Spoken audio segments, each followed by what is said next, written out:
Assalamualaikum warahmatullahi wabarakatuh.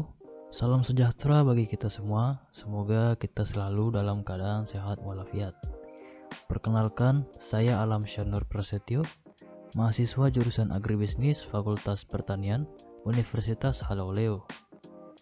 Dalam kesempatan ini, saya akan mempresentasikan materi mata kuliah saya, yaitu mata kuliah Pancasila dengan judul materi Pancasila sebagai Ideologi Negara dan Sistem Filsafat. Pada pembahasan kali ini, saya akan menjelaskan materi tentang sumber historis, sosiologis, dan politis Pancasila sebagai sistem filsafat. Secara historis, sistem filsafat dapat ditelusuri dalam sejarah masyarakat Indonesia. Misalnya, pada sila pertama, masih berlangsungnya sistem penyembahan dari berbagai kepercayaan dalam agama-agama yang hidup di Indonesia.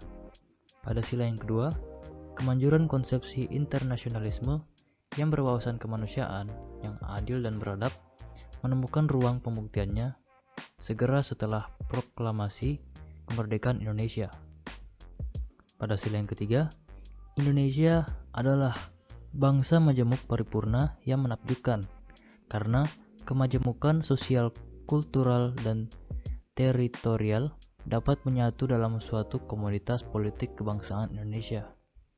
Pada sila yang keempat, demokrasi sebagai bentuk pemerintahan dari rakyat, oleh rakyat, dan untuk rakyat memang merupakan fenomena baru yang muncul sebagai ikutan formasi negara Republik Indonesia Merdeka.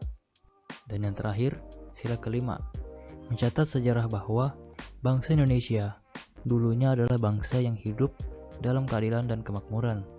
Keadaan ini kemudian dirampas oleh kolonialisme.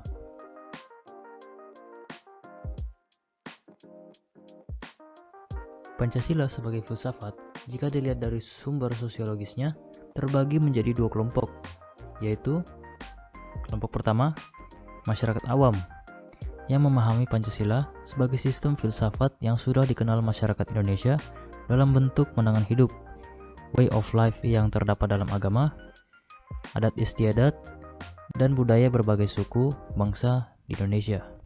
Kelompok kedua yaitu kelompok masyarakat ilmiah akademis yang memahami Pancasila sebagai sistem filsafat dengan teori-teori yang bersifat akademis. Menurut Noto Nagoro, Pancasila sebagai sistem filsafat merupakan suatu kesatuan yang utuh, tidak dapat dipisah-pisahkan. Artinya, sila-sila Pancasila merupakan suatu kesatuan utuh yang tidak dapat dipisahkan atau saling terikat dan saling berhubungan secara koheren.